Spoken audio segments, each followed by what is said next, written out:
Today I want to talk to you about rotational grazing and the many benefits it could have for your farmland. Rotational grazing is simply moving livestock around your farm. And it could be 1 acre or this could be 500 acres. It doesn't matter. It's all scale relevant. This is upper pasture regrowth after 3 weeks of the cows being moved to another section.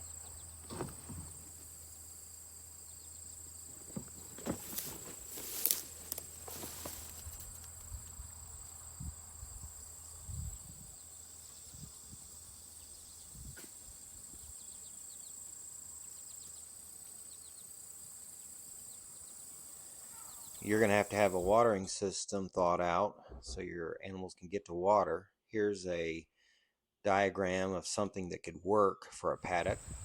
Here is a overview of a paddock where the cows are being moved through a longer paddock and rotationally grazing this paddock about twice, 2 to 3 times a year. You're going to have some polywire that you can move here and there. As you move them through, you can see the difference between what they've grazed on one side of the wire and what they've been moved to. There's a good photo there of this small group. We also have a feeder here that we move from paddock to paddock. Gives them access to the minerals they need.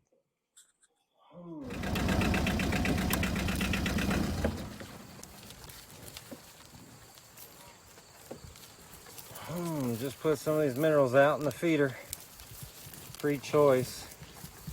They love these minerals. They have something in them that they need. All right, time to move this herd to the next pasture in this paddock.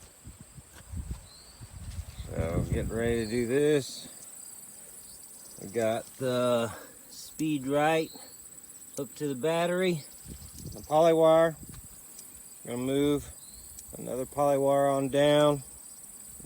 Let these guys have the next paddock.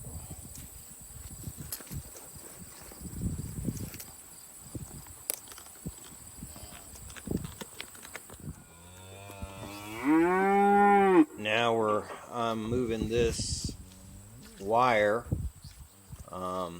Have two poly cords that I move and some fence posts that hold the cord at the right height. Now, rotational grazing has many benefits for your grass growth, the soil health. It improves soil structure, biodiversity cover, organic matter, and carbon sequestration. It prevents overgrazing and reduces runoff, limiting soil erosion and improving water quality. It will increase pasture drought resilience, better distributes nutrients from manure throughout the pasture, increases forage for livestock and animal productivity, reduces cost and increases profit, results in fewer herd health problems as a result, makes livestock easier to move and tamer with continuous handling, moving the livestock 1 to 2 times a day, depending on your setup. Reduces pesticide use, so you don't have to rely or put chemicals into the ground, which can have a detrimental harm to your soil and your pastures. It can reduce greenhouse gas emissions from livestock by eliminating manure storage facilities, improving forage quality, and sequestering soil organic carbon in your rangelands. Rotational grazing is just moving livestock around your farm, and could help you even not have to feed hay depending on your growing zone, or it will greatly reduce your reliance on putting up hay. Now, the best thing you can do is what I would call multi-species rotational grazing. In multi-species grazing, two or more species of livestock graze on the same pasture at the same time during the same season, being rotated through this. It's an uncommon approach here in the United States, but is used elsewhere in the world. It diversifies farming and ranching worldwide. This is a very popular method in some areas of the world. Different species require different types of forage, so grazing them on pasture of various kinds of grass is the most effective way to graze. When combining multi-species in a rotational grazing system, they help improve pasture quality and biodiversity while also increasing the farm productivity and profitability. Now, first, grazers, going over that, a grazing animal is a herbivore that consumes large amounts of low quality forage and has a limited capacity to choose high quality forage because of its big mouth. A grazer is like a cow or a horse. And then you've got browsers. They're herbivores that have a small, narrow mouth with the ability to selectively consume plants and plant parts with greater nutritional value. Goats are often one of the most common types of these browsers. And then lastly, you have intermediate feeders, which are herbivores with a mouth small enough to selectively consume high quality plants and plant tissues, yes, yet with digestive capabilities that enable them to eat low quality forages. Sheep and goats are intermediate feeders. Now, what are the benefits of multi species rotational grazing? First, I'd say carrying capacity of pastures increases. This means that this management technique may be one of the most biologically and economically viable systems available to farmers, especially on landscapes with diverse plant communities. Sheep have been shown to improve cattle production by 20 to 25% and carrying capacity by up to 9 to 10% when added to a beef herd. Secondly, improved pasture health and resilience. Grazing, when done in a way that matches the resources of the pasture, has been found to improve the health of the pasture. Grazing encourages soil aggregation, improving the structure of the soil for better water retention and nutrients exchange.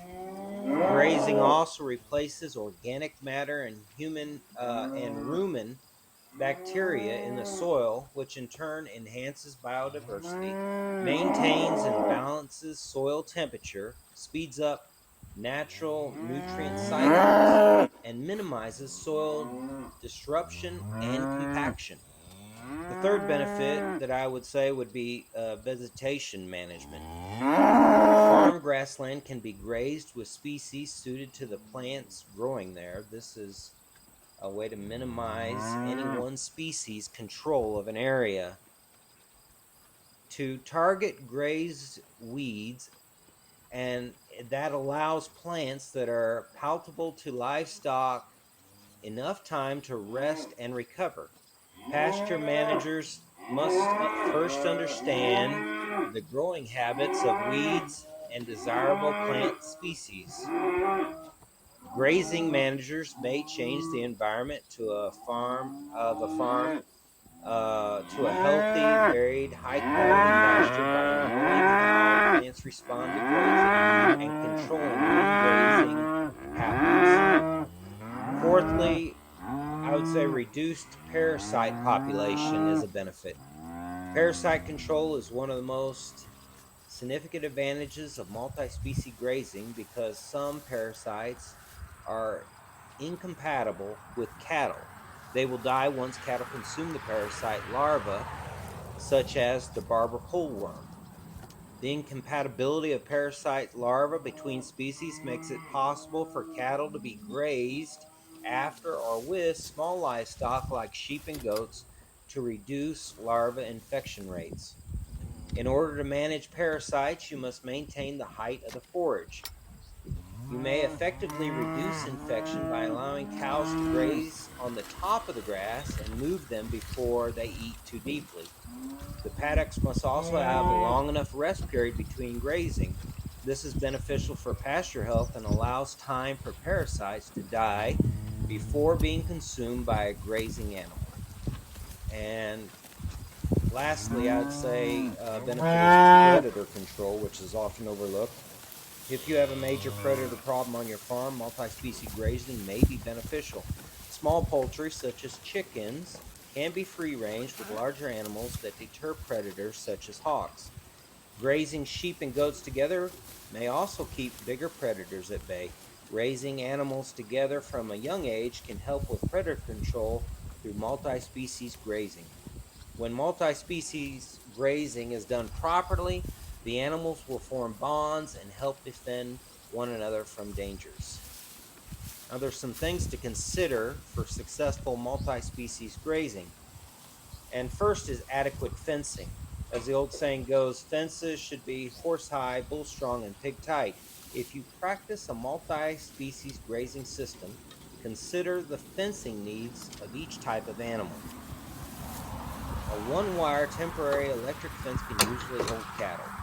However, with a single wire, you won't be able to keep sheep and goats in the pasture. Instead, you'll need a 5 wire system or the installation of another permanent or semi permanent type of fencing. In this example, woven wire or netted fencing will work well, but an electric fence is advised as a backup. This will keep predators out and your livestock in check. A general rule of thumb is to set up fences so they can contain the smallest and largest of your livestock.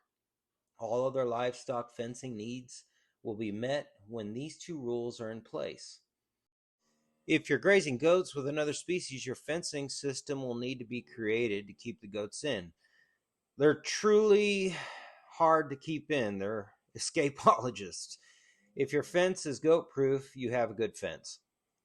Fences, corrals, and pens designed for pigs are frequently suitable for sheep. Um, combining cattle and swine grazing together will necessitate a larger investment in the beginning in the infrastructure to deal with cattle in alleys, corrals, and chutes. Cattle will be fine on pasture and range with hog-proof fencing if the fencing is tall enough for cattle, probably at least 54 inches tall.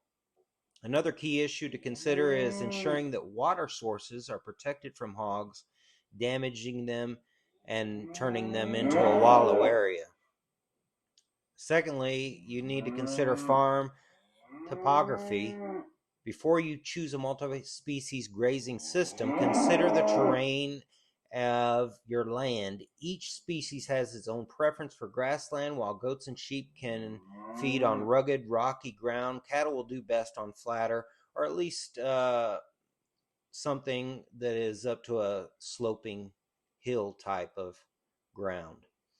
And you need to think about mineral supplementation, as I showed you. A good supplement is worth its weight in gold. One of the most difficult things about having different types of animals grazing together is keeping them from eating each other's mineral supplements. Sheep are sensitive to high levels of copper in the feed and supplements that goats and cattle eat. If your sheep graze near cows or goats and they have access to the same minerals, they may develop a condition called copper toxicity. Also, grazing sheep near cattle who have consumed mineral supplements may be hazardous since the sheep may pick up minute amounts of copper from the cow's manure while grazing. Although it's not very typical, there are simple solutions if you're concerned about it. Instead of grazing two species at the same time, use the one kind of animal on a paddock at a time or sequential grazing method. This method involves grazing two different kinds of animals in sequence, as we've already talked about. As a result, your sheep will be less likely to come in contact with dropped copper. before it has time to become part of the soil. Regardless of the technique that you choose, you must ensure that your minerals are transferred between paddocks and out of reach of the animals for which they were not intended. Now, which animals are best to graze together? The way each livestock species feeds and what plants it prefers to eat is quite distinctive. To select a species for multi-species scenario, think about the variety of plants you have on your farm. You should also make a note of the plants that are not being consumed at the moment. Consider the animals you already own and which ones would be ideal or simplest to graze together. In a multi-species arrangement, cattle, goats, and sheep are the most frequent species to be grazed in a rotational paddock system. This works well because each of these animals have a distinctive style of grazing. For instance, cows suck forage up by the tongue and bite it off before bringing it into their mouths. Goats, on the other hand, eat from head height. They prefer to chew on leaves and trees. Sheep are intermediate grazers, as we've already discussed. You may even want to graze with pigs and hens. Chickens are simple to combine with different animals and are easy to move from paddock to paddock with a chicken tractor system. Now, what I did here is move. This hasn't been rotationally grazed before. It's a thin, long piece that goes down by the road, but had a lot of weeds that we want to get rid of. So we've really grazed it real low, and we'll be replanting some grasses.